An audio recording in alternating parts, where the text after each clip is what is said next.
Barriers to Employment, Part 1. In November 2025, Assist made a film of disabled and neurodivergent people talking about barriers to employment.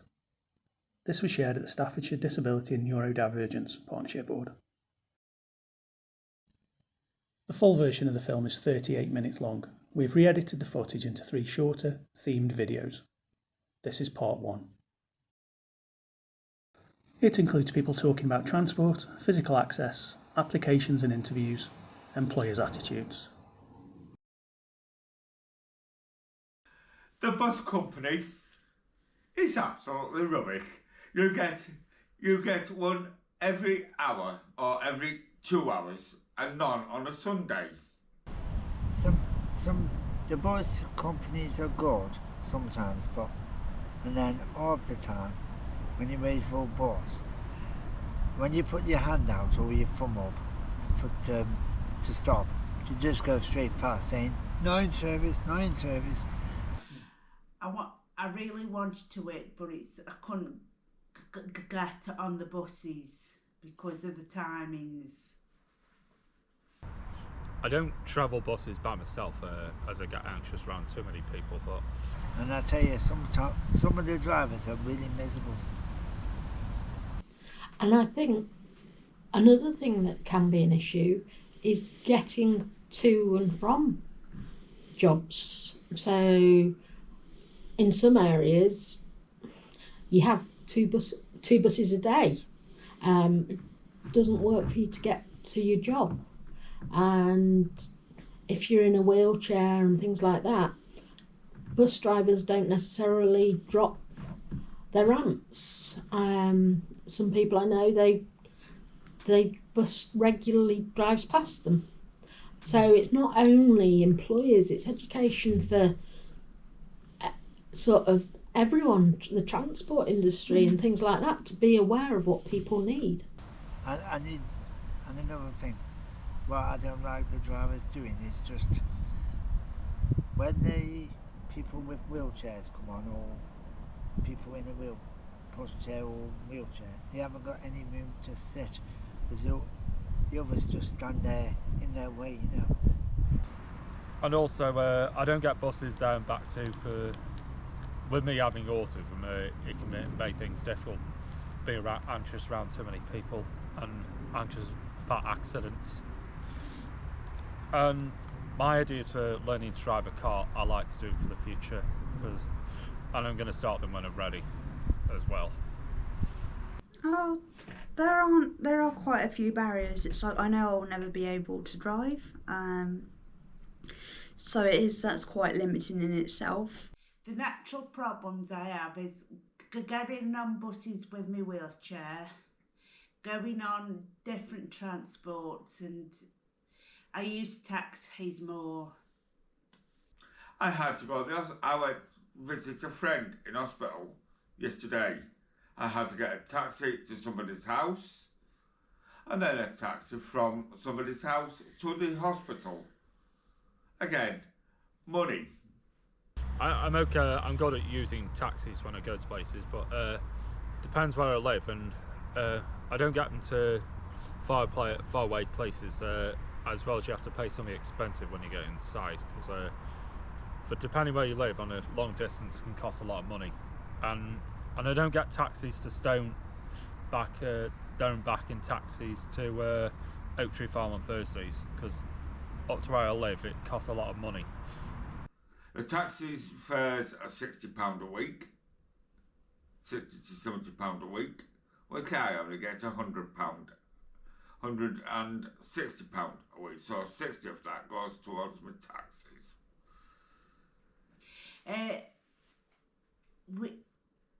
There was one taxi where there was the seat low, and I got in and nearly couldn't get out. There was a real low taxi, and that was a problem for me, and I was getting panicky, and that was one thing I hated.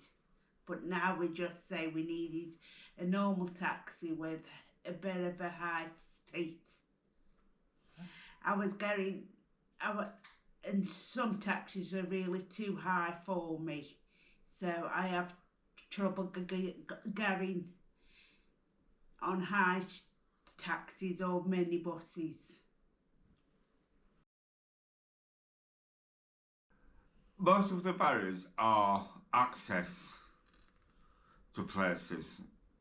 If you don't know where you're going, you can't find, if you can't drive, you can't get places. Walking to a company, you have to leave early, and when you're not good on your balance, or you've got a learning disability, or a physical disability, or a mental health issue, you get to panic, and panic attacks bring stress. You get to work stressed. I think I found a barrier with older buildings or smaller places where they were reluctant to make any changes. When I first was at work, there was actually no disabled spaces, for example, and that was something I had to campaign for sort of halfway through my career to get actual a disabled place put in. They originally put it in the back of a car park where the cars would actually get you blocked in. So I needed to go between buildings on a campus. So I'd use that disabled space and then find I blocked in, so I couldn't actually go anywhere else. So that became a problem, and then I had to campaign for having one that was easy access. As soon as the easy access disabled place was put in, immediately somebody else was using it and was there before me, or there was always a car in the place. They used another disabled one at the end of the campus, and I would find even like the managers would actually use that to nip in and out rather than, they weren't actually disabled. Some places are that hard and don't have lifts or anything for people that are physically disabled. I'm currently in the process of applying for a blue badge, and I know people question that I don't look disabled, but what actually do disabled people look like?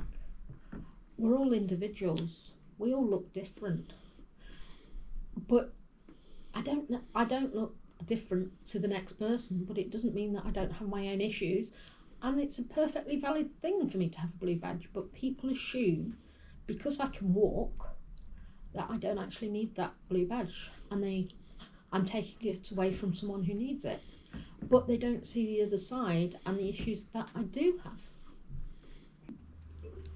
So in the new building, there was one toilet which was unisex, and it was just one single normal toilet. It wasn't actually, a disability room at all.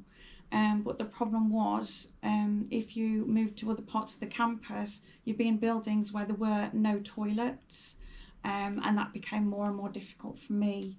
Because I was developing obviously urinary continence issues, and I mean even when I left there was still no disabled toilets then. There's obviously a large student one, but they were like dotted around where you couldn't actually easily access them. So there were buildings that just didn't have those facilities. And I think again there's an assumption that if you're not in a wheelchair, you don't need to go into an accessible toilet. There's lots of medical conditions that people aren't in a wheelchair and they need to use a disabled toilet. Just because they don't fit people's images of what a disabled person looks like doesn't mean they don't have as much right to use them as someone in a wheelchair.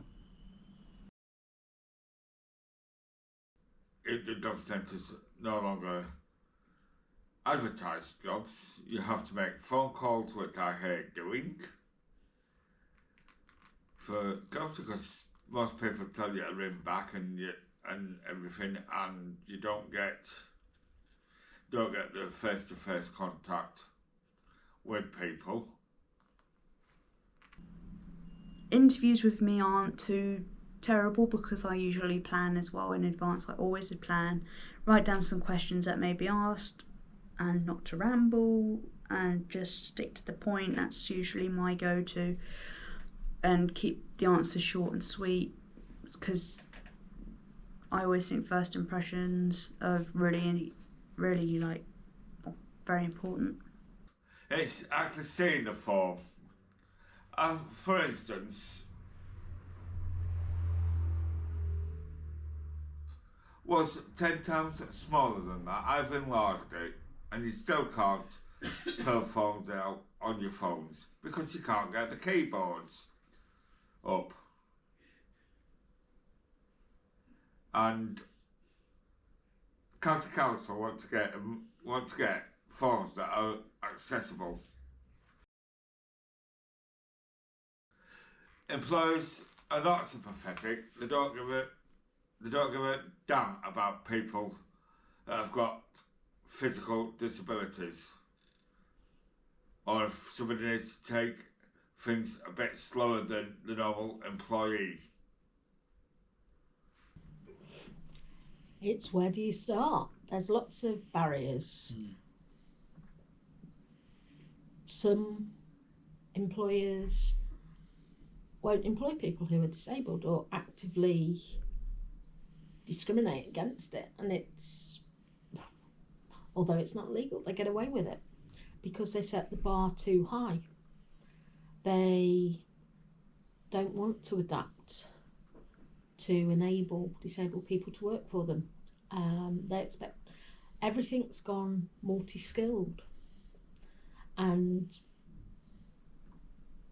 it can be issues for people. They can't necessarily do all the jobs that they're expected to, but as I was talking to someone about, they would quite happily be a cashier on a till, but they couldn't do all the stocking and that. But supermarkets now, you have to be multi-skilled and be able to do everything.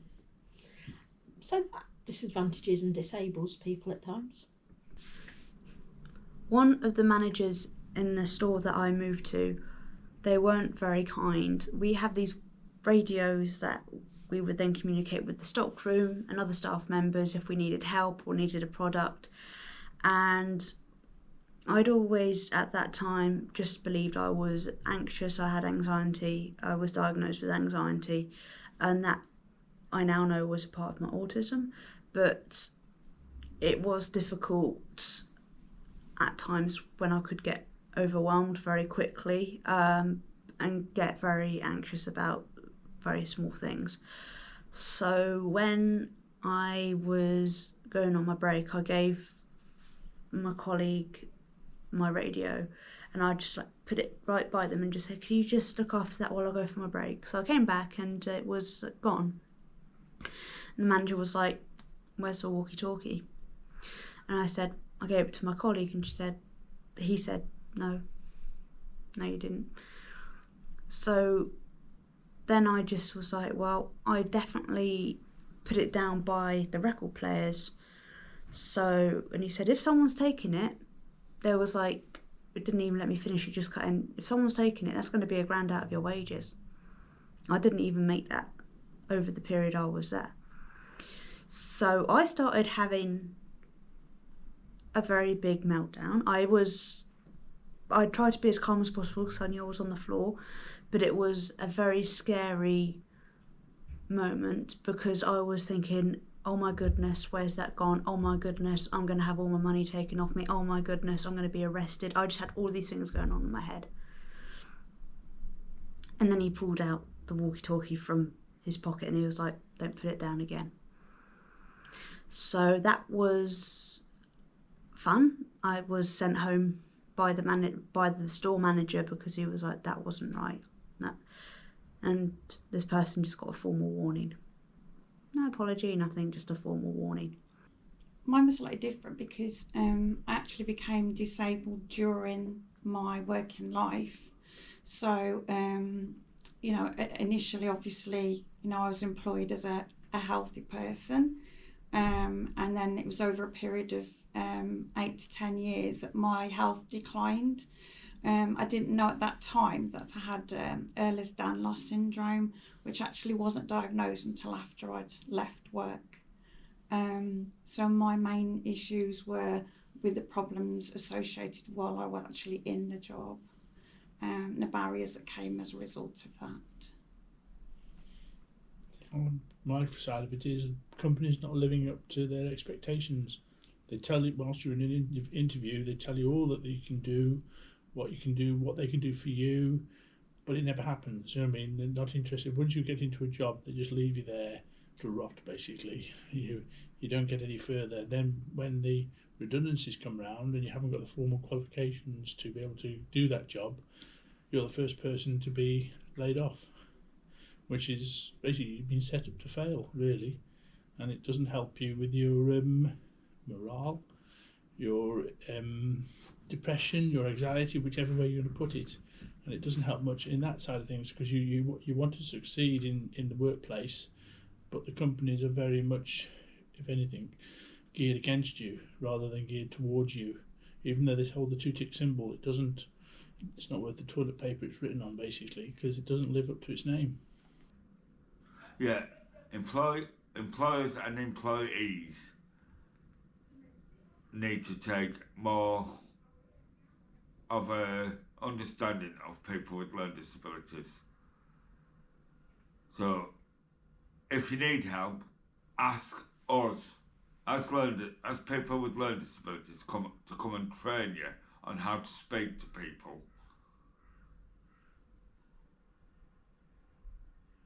with learning disabilities. That is the biggest barrier, I think, of people getting employed by companies.